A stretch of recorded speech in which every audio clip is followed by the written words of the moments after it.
akan kehadiran-Mu Tuhan. Meskipun kami mengalami pandemi yang khusus sekarang PPKM ini Tuhan, Engkau selalu menolong kami, Engkau selalu ada tengah-tengah kami.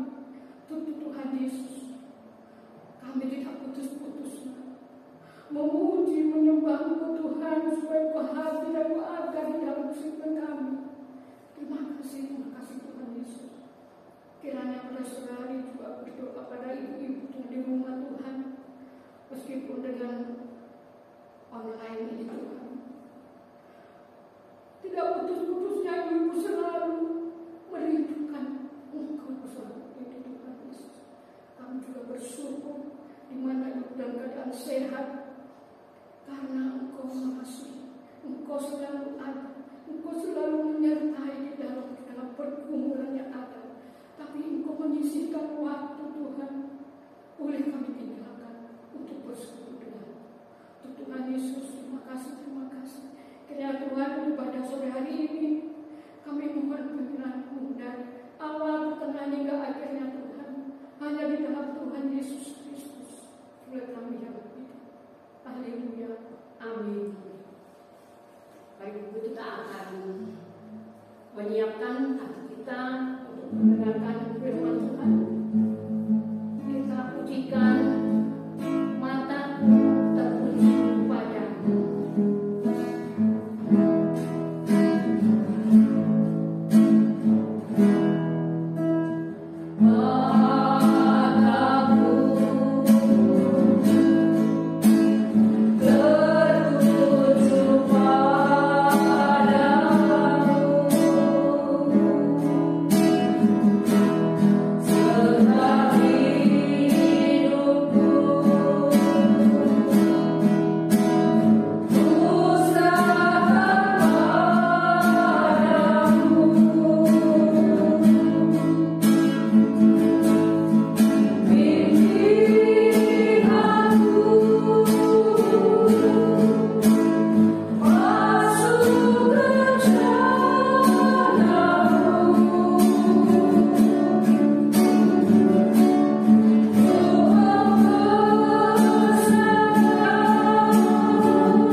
kerinduan kami dalam seluruh keberadaan hidup kami, maka kami tetap fokus memandang kepada Tuhan. Walaupun di sekitar kami banyak kesulitan, tapi kami mau belajar mengikuti kehendak Tuhan dalam kehidupan kami, karena kehendak Tuhan itu menyenangkan, kehendak Tuhan itu memberikan rancangan kebaikan bagi kami semua. Terima kasih Tuhan, kami bersyukur apapun kondisi yang Tuhan izinkan sampai hari ini, sampai sore hari ini Tuhan, kami boleh bersyukur bahwa pemeliharaan Tuhan sempurna bagi kami semua. Terima kasih Tuhan, dan sore hari ini kami mau merenungkan firman-Mu. Berkati kami semua dalam kebenaran firman Tuhan pada sore hari ini. Berkati hamba-Mu, berkati semua ibu-ibu lewat kebenaran firman Tuhan. Kami dikuatkan, kami ditolong untuk hidup berkenan kepada Tuhan. Dalam nama Tuhan Yesus kami mengucap syukur. Roh Kudus-Mu kiranya menguasai hati dan pikiran kami. Amin. Shalom ibu-ibu yang dikasihi Tuhan. Kita bersyukur ya, kalau minggu lalu dalam kehidupan kita yang menghancurkan kita itu adalah ya minggu-minggu sebelumnya kepahitan, ya, sakit hati dan juga kemarahan. Nah, hari ini juga ada satu hal yang kita mau belajar, apa yang bisa menghancurkan kehidupan kita. Nah, saya mengajak kita membuka satu bagian firman Tuhan yang sering kita baca, bahkan mungkin kita hafalkan. Kita membuka dari 2 Korintus 4 ayat 16 sampai ayat yang ke-18. 2 Korintus 4 ayat 16 sampai ayat yang ke-18. Saya akan membacakan. Jangan tawar hati juga waktu menghadapi maut. Sebab itu kami tidak tawar hati, tetapi meskipun manusia lahiriah kami semakin merosot, namun manusia batinia kami dibaharui dari sehari ke sehari. Sebab penderitaan ringan yang sekarang ini mengerjakan bagi kami kemuliaan kekal yang melebihi segala-galanya, jauh lebih besar daripada penderitaan kami. Sebab kami tidak memperhatikan yang kelihatan, melainkan yang tak kelihatan. Karena yang kelihatan adalah sementara, sedangkan yang tak kelihatan adalah kekal. Nah, ibu-ibu dikasihi Tuhan, kita menggarisbawahi satu kata, yaitu tawar hati. Tawar hati itu memiliki banyak arti, ya. Tawar hati itu bisa dikatakan takut, gelisah, nyalinya kecil, ragu-ragu, khawatir, ya, dan tidak berani melangkah dan sebagainya. Nah, tawar hati itu mengapa menghancurkan?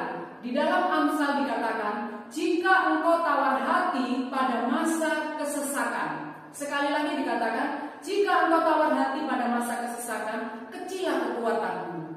Dan maka dikatakan, kalau kita tawar hati, maka sebesar apapun badan kita, kekuatan kita dikatakan tidak ada, habis sama sekali. Nah, ada orang yang fisiknya kuat, tetapi dia nyalinya kecil, dia dikuasai ketakutan, maka dia tidak bisa melakukan apa-apa. Tapi ada orang yang cacat, dia fisiknya lemah, tapi dia tidak tawar hati, tapi dia memiliki semangat yang kokoh, maka dia bisa mengalahkan fisiknya yang cacat itu untuk mencapai sesuatu. Nah, ibu yang dikasihi Tuhan, melihat kondisi kita akhir-akhir ini sepanjang 2 minggu ini, pasti secara manusia kita mengalami ketakutan, mengalami tawar hati. Kita bertanya, Tuhan, mengapa Engkau izinkan semua ini terjadi di dunia? Mengapa kalau kita mendengar berita, circle atau lingkaran itu semakin kecil mendekati kita?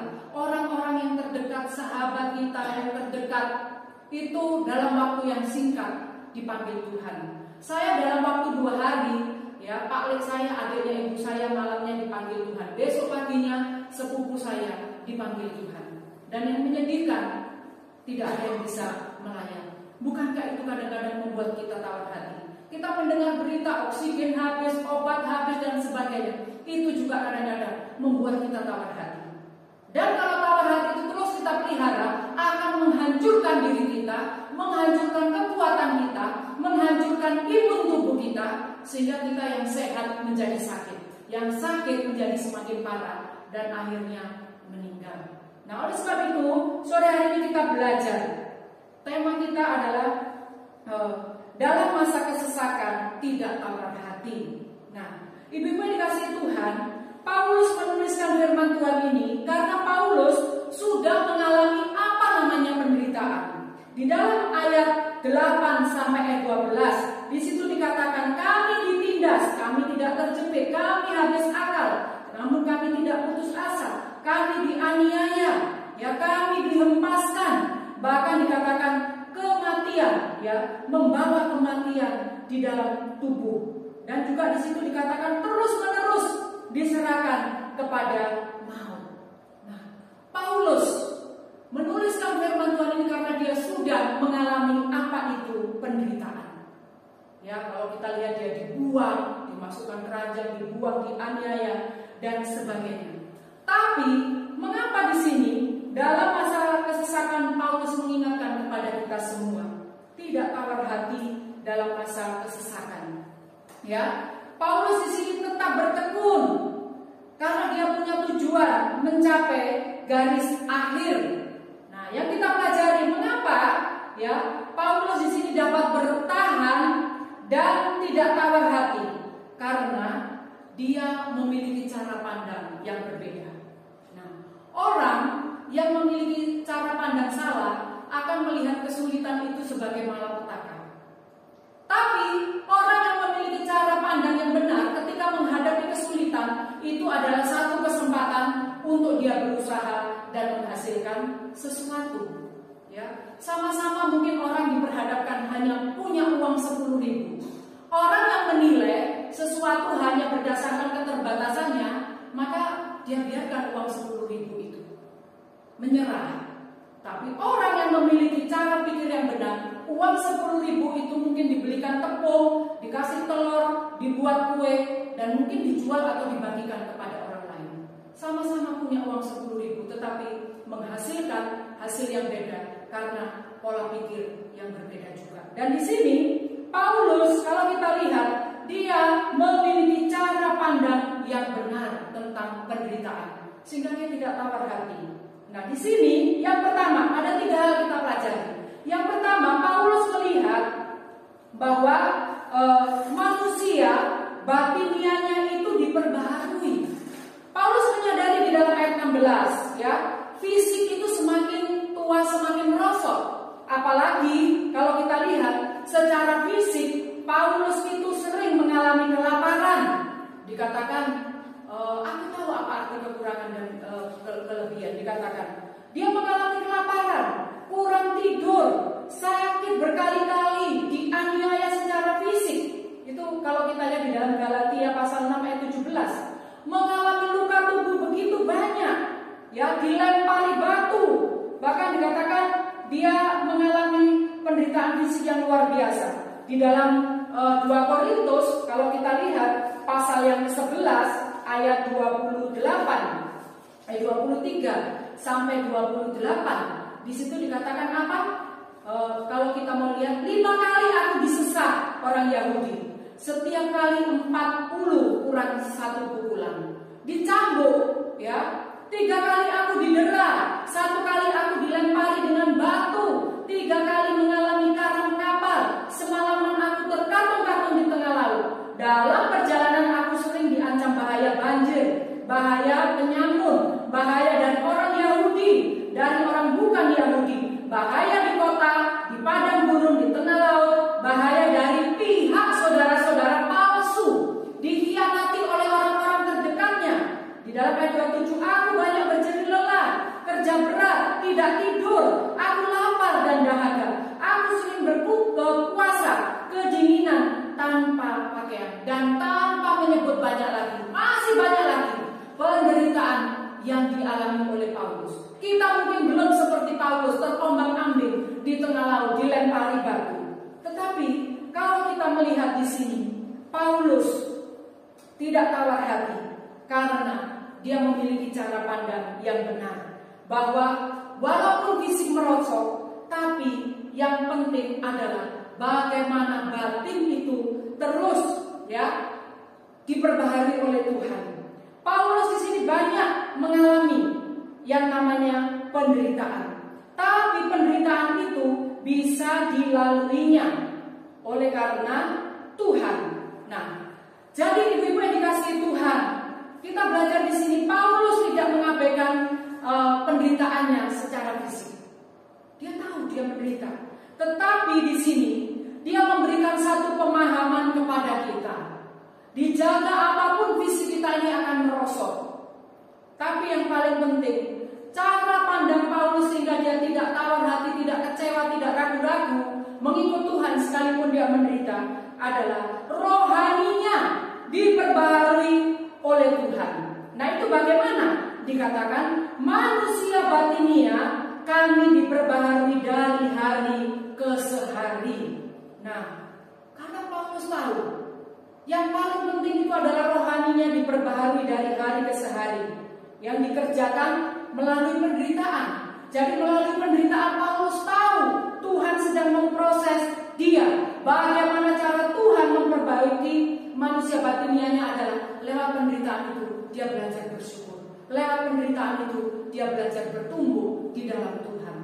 Nah, kita juga seperti itu seharusnya menyikapi kesulitan demi kesulitan, menyikapi kehilangan, sakit penyakit dalam hidup kita yang terjadi. Itu semua dalam izin Tuhan, dalam pengetahuan Tuhan. Apakah kita mampu bersyukur dalam kondisi kehilangan? Mampu nggak kita tetap bersyukur, bertumbuh membaca firman Tuhan, berdoa ketika kondisi kita benar-benar terpuruk? Dan apakah kita masih bertumbuh mengasihi Tuhan, mengasihi sesama dalam kondisi pandemi seperti ini? Apakah kita masih hidup untuk diri kita sendiri, ataukah kita juga hidup untuk Tuhan dan untuk sesama kita? Jadi kita melihat penderitaan-penderitaan yang dialami oleh Paulus itu dipandang oleh Paulus sebagai wadah, sebagai satu cara untuk memproses manusia rohaninya. Ini yang pertama. Kemudian yang kedua, mengapa Paulus mengajarkan kepada kita untuk kita tetap bertahan dalam kesesakan, tidak tawar hati? Di dalam ayat yang ke-17, Paulus melihat bahwa dikatakan penderitaan ringan. Padahal kalau kita lihat itu penderitaannya berat, dicambuk, ya, kemudian dia dilempari batu, difitnah, dijauhi orang dan sebagainya, kelaparan, kedinginan. Tetapi dia katakan itu penderitaan ringan yang sekarang ini mengerjakan bagi kami kemuliaan kekal yang melebihi segala-galanya, jauh lebih besar daripada penderitaan kami. Paulus menilai hari-hari yang harus dia lalui dan kondisi sekarang ini dari saat penderitaannya itu pada sekarang itu adalah membawa dampak kekekalan bagi dia. Jadi di sini penderitaan ringan. Paulus memandang bahwa penderitaan, pergumulan, sakit penyakit adalah penderitaan yang biasa. Ya, sepertinya bertentangan, ya. Jadi kalau kita lihat penderitaan-penderitaan yang dialami itu sekarang itu cuma sementara. Ya, cuma sementara. Maka di sini Paulus mengajarkan kepada kita untuk memikirkan yang bersifat kekal, yang selamanya bertahan. Kita ini paling kuat 70 sampai 80 tahun kalau kita sehat terus. Dan di situ ada penderitaan, sementara penderitaan itu. Nah, jadi di sini Paulus melihat kalaupun diizinkan Tuhan menderita itu hanya sementara. Makanya dikatakan ringan. Karena apa?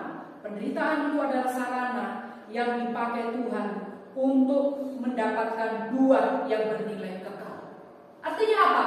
Lewat penderitaan yang dialami oleh Paulus, kalau kita lihat di dalam pasal 4 ini, ayat yang ke-15, sebab semuanya itu terjadi oleh karena kamu, supaya kasih karunia yang semakin besar berhubung dengan semakin banyaknya orang yang menjadi percaya. Ketika Paulus dalam penderitaan tidak tawar hati, tidak kecewa, tidak menyalahkan Tuhan, dia tetap bertumbuh dalam kasih karunia. Kalau kita lihat di sini, menghasilkan petobat yang baru. Mungkin kita tidak bisa memberitakan Injil langsung kepada orang lain, tapi ketika saya dan ibu-ibu diizinkan menderita, kita tetap bersyukur, kita tetap bisa mengampuni orang lain, kita masih tetap bisa memperhatikan, mendoakan orang lain. Itu adalah penginjilan yang hidup. sehingga orang melihat sikap hidup kita yang seperti itu penuh kasih. Orang lain boleh bertobat dan datang kepada Tuhan. Nah, jadi yang kedua ini terus mari kita minta kepada Tuhan. Tuhan, Engkau sedang mengizinkan saya dalam penderitaan. Engkau sedang membentuk saya dalam penderitaan untuk mempersiapkan saya kepada yang kekal, yang selama-lamanya bertahan. Nah, ini yang kedua. Yang ketiga, Paulus, mengapa dia tidak tawar hati dalam masa kesesakan, dalam masa penderitaan? Di sini dikatakan, kami tidak memperhatikan yang kelihatan, melainkan yang tak kelihatan. Karena yang kelihatan adalah sementara, sedangkan yang tak kelihatan adalah kekal. Paulus melihat yang tidak kelihatan itu lebih daripada yang tidak kelihatan. Maka di sini perlu ketekunan untuk mencapai satu garis akhir. Nah, jadi bagaimana ya yang kelihatan ini, yaitu Tuhan pasti memberikan kekuatan. Maka yang dipandang oleh Paulus adalah bagaimana di dalam penderitaan itu bisa mencapai garis akhir. Seorang pelari cepat, walaupun mungkin kakinya agak kesleo, dia akan terus berjuang sampai mencapai garis akhir. Seorang atlet akan terus dilatih, ya, dilatih terus, dan itu menderita. Dia harus dikarantina, tidak bisa bertemu dengan keluarganya, tidak bisa makan sembarangan. Tapi itu satu bentuk penderitaan. Dengan tujuan apa? Dia menjadi pemenang. Demikian juga dalam hidup kita. Tuhan sedang menempa saya dan ibu-ibu dalam perlombaan iman untuk mencapai garis akhir. Tetapkah kita masih bisa setia kepada Tuhan dalam penderitaan? Nah, oleh sebab itu di sini Paulus melihat garis akhir. Nah, kita juga ya, kalau kita mau mendaki gunung, kita kadang-kadang melihat ke atas itu rasanya jauh sekali. Tetapi kalau kita mendaki gunung, setapak demi setapak kita naiki pelan-pelan, ada semak-semak, ada gangguan, tapi kita naik setapak demi setapak, kita akan mencapai puncak gunung itu. Nah, dan juga kenapa? Ketika naik ke gunung itu ada batu-batu terjal. Batu-batu terjal itu tidak diambil supaya kita bisa memijak batu-batu terjal itu sehingga kita sampai ke atas. Demikian juga dalam hidup kita, sakit penyakit, kekurangan, penderitaan, dijauhi orang dan sebagainya, itu adalah batu-batu terjal. Jangan dipotong batu itu, tetapi batu itu dipakai untuk kita naik semakin tinggi. Mungkin anak-anak kita menggelisahkan kita, ya, teman-teman pelayanan kita mungkin juga mengecewakan kita. Jangan itu dipotong. Jadikanlah itu batu untuk kita berpijak mencapai garis akhir. Nah, jadi di sini Paulus memperhatikan yang tidak kelihatan. Artinya apa? Menempatkan yang kekal itu pada tempat dan porsinya. Mengapa seperti itu? Nah, mengapa saya dan ibu-ibu harus memperhatikan yang tidak kelihatan? Di dalam 1 Yohanes 2 ayat 17, perhatikan. Dan dunia ini sedang lenyap dengan keinginannya. Perhatikan, dunia semakin lenyap. Kalau kita lihat es di kutub utara mulai mencair, kalau kita lihat bencana di mana-mana, peperangan ini nanti akan terjadi dan sebagainya. Dunia ini memang akan lenyap. Tapi di sini dikatakan, orang yang melakukan kehendak Allah tetap hidup selama-lamanya. Artinya apa? Jangan kita memberikan seluruh perhatian kepada dunia ini. Kita bersahabat dengan dunia ini. Dunia itu akan lenyap. Tapi mari kita memperhatikan yang tidak kelihatan. Yaitu apa? Dikatakan di sini melakukan kehendak Tuhan akan hidup selama-lamanya. Jadi Paulus mengingatkan kepada kita semua, fokuslah kepada yang tidak kelihatan. Karena Allah itu setia. Paulus mengajarkan kepada kita komitmen dan kecintaannya pada Tuhan itu melebihi segala-galanya. Dan kalau kita lihat di sini, Paulus dalam kecintaannya kepada Tuhan rela menderita bagi Tuhan.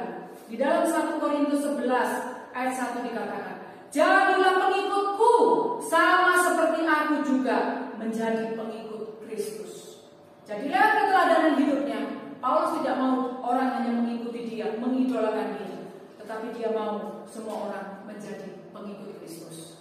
Kita juga dalam pergumulan, kesulitan yang diizinkan Tuhan terjadi dalam hidup kita, tetaplah fokus, tetaplah setia, mata kita tertuju kepada Tuhan.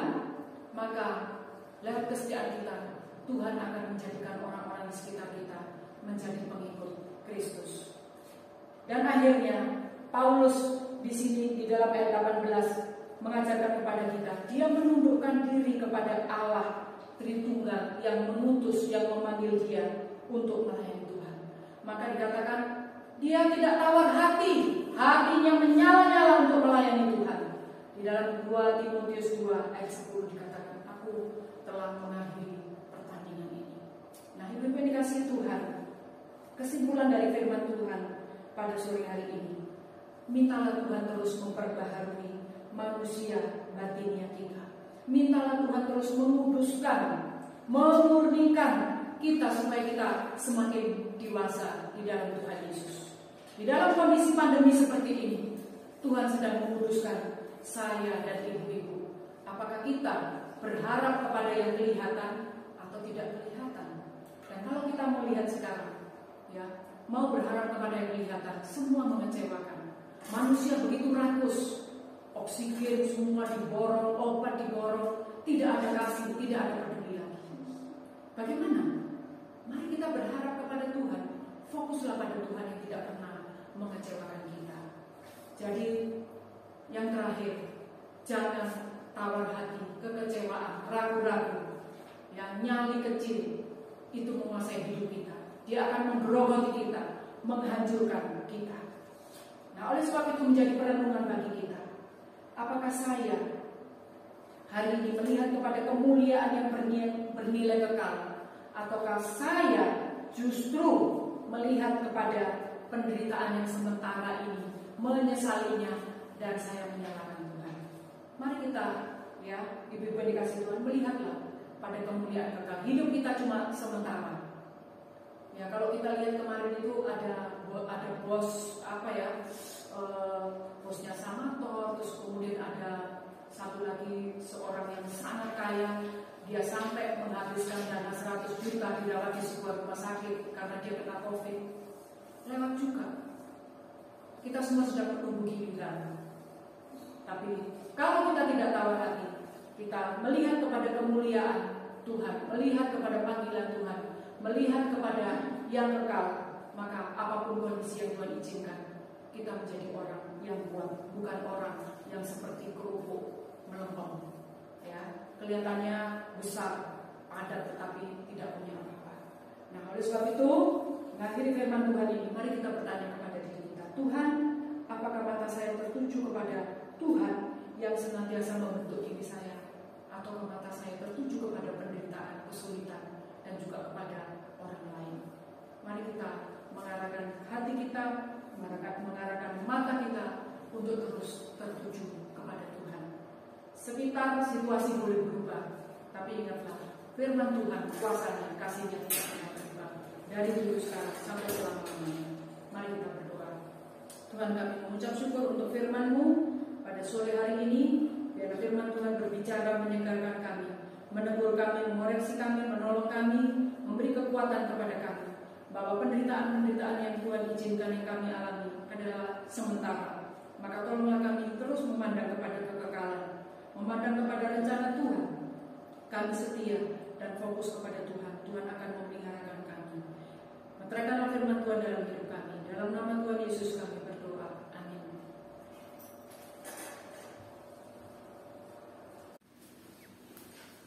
Terima kasih Bupati, firman Tuhan yang saya sampaikan menguatkan bagi ibu-ibu semua, dan kita sudah menghadapi pergumulan di pandemi sore hari ini.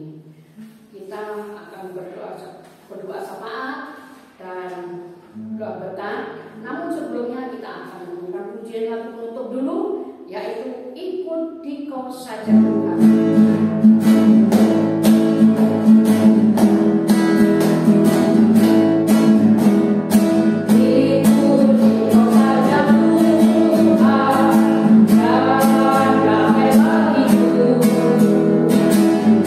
Aku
Tuhan, itulah kerinduan kami, bahwa kami mengikut Tuhan. Karena panggilan Tuhan, maka ajarlah kami mengikut Tuhan sampai akhir hidup kami. Dan sebelum kami mengakhiri ibadah kami berdoa untuk ibu-ibu di rumah dalam segala pergumulan. Mampukan ibu-ibu tetap setia, fokus kepada Tuhan. Berkati ibu-ibu yang mengalami kelemahan tubuh dan dalam pemulihan, baik untuk Ibu Sandra, Ibu Esther, Ibu Yuri, Ibu Senduk, dan juga ibu-ibu yang lain yang tidak bisa kami sebutkan, dan juga jemaat-jemaat-Mu. Kiranya Tuhan melawat memberkati mereka. Berkati juga keluarga Hendra Ladu, penghiburan dari Tuhan terus Tuhan berikan, sehingga Pak Hendra juga pulih dalam kesehatannya dan semua anak menantu cucu diberkati oleh Tuhan. Terima kasih Tuhan, kami juga berdoa untuk hamba-hamba-Mu di ladang misi, keluarga Abner Dapa Beha, keluarga Pit Hengkesa, keluarga Zakir di Kirgistan, dalam kem musim panas Tuhan berkati, keluarga Happy Maragia, mengucap syukur untuk izin gereja yang sudah keluar, Tuhan memberkati keluarga ini. Dan juga kami berdoa untuk keluarga Daniela Bamba dalam pelayanan di suku laut, Tuhan juga memberkati keluarga ini. Terima kasih Tuhan, kami semua juga kaum wanita di Kemia Antioquia berikan kesetiaan kepada kami untuk mendukung pelayanan misi lewat doa-doa kami, lewat persembahan kami, biarlah kami terus setia dalam mendukung misi ini untuk kemuliaan bagi nama Tuhan. Dan kami juga akan melanjutkan aktivitas kami sore sampai malam ini. Tuhan berkati kami, berikan kesehatan kepada kami, siapkan kami semua juga untuk esok beribadah kepada Tuhan. Dalam segala keterbatasan, mampukan kami tetap setia, bertahan, dan mengucap syukur. Terpujilah nama-Mu Bapa, inilah doa kami yang kami naikkan di hadapan-Mu, di dalam nama Tuhan Yesus Kristus, kiranya Tuhan memberkati kami semua dari sekarang sampai selama-lamanya. Amin. Bapa, terima kasih. Bapa, terima kasih. Bapa di dalam surga, ku berterima kasih. Amin. Amin. Saya serahkan Bu Yanti. Terima kasih. Selamat sore Bu. Tuhan Yesus memberkati semua. Kita sampai berjumpa lagi di Sabtu yang akan datang, tetap online.